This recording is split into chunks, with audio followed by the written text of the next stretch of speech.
Crédit Agricole, toute une banque pour vous.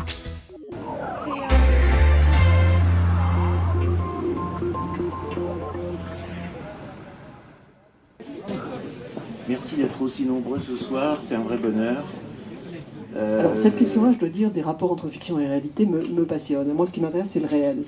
Et la fiction, j'ai toujours considéré comme un pas de côté pour considérer un peu autrement, voilà, avec un certain biais, certain décalage, la réalité, et pour non seulement parler de la réalité, mais faire parler la réalité.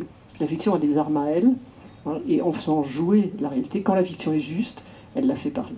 Voilà. Ça, c'est un sujet que je trouve extrêmement intéressant.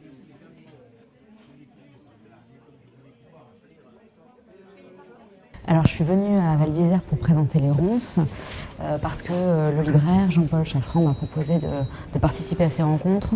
Je crois que ce soit dans la poésie, dans le roman, dans la chanson, quelle que soit la forme, quel que soit aussi le support, ce qui m'importe effectivement, c'est de raconter une histoire et de faire en sorte que ça dure 2 minutes ou 200 pages, que le lecteur, que l'auditeur, que le spectateur soit totalement emporté, qu'il entre dans un autre monde, qu'il voyage, qu'il sorte de sa réalité ou à l'inverse, qu'il comprenne mieux sa réalité. Et ça, c'est quelque chose qui, moi, en tant que lectrice, m'éclabousse complètement, c'est-à-dire j'adore ça. Cécile Coulon, c'est un auteur pour moi qui va devenir une grande dame de la littérature, elle l'est déjà d'ailleurs. 7-8 romans publiés, un talent fou.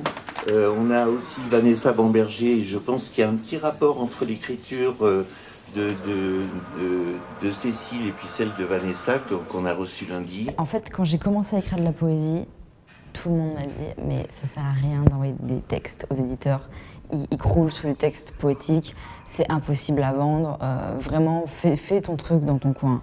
Et si ça intéresse des gens, c'est bien, mais te lance pas là-dedans. » Et à ce moment-là, je me suis inscrite sur Facebook et je me suis dit bah essayons là, je veux dire, si des gens s'inscrivent sur Facebook, c'est pour se promener de page en page, de profil en profil.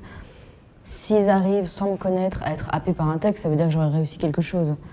Et ça a été le cas pendant une dizaine d'années. Au départ, on est parti de 200 lecteurs.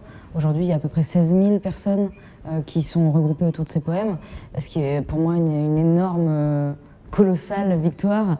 Et c'est vrai que le livre est en fait un condensé de tous ces poèmes qui ont été postés sur les réseaux sociaux entre 2013 et 2018. C'était votre reportage Savoie News avec le Crédit Agricole des Savoies.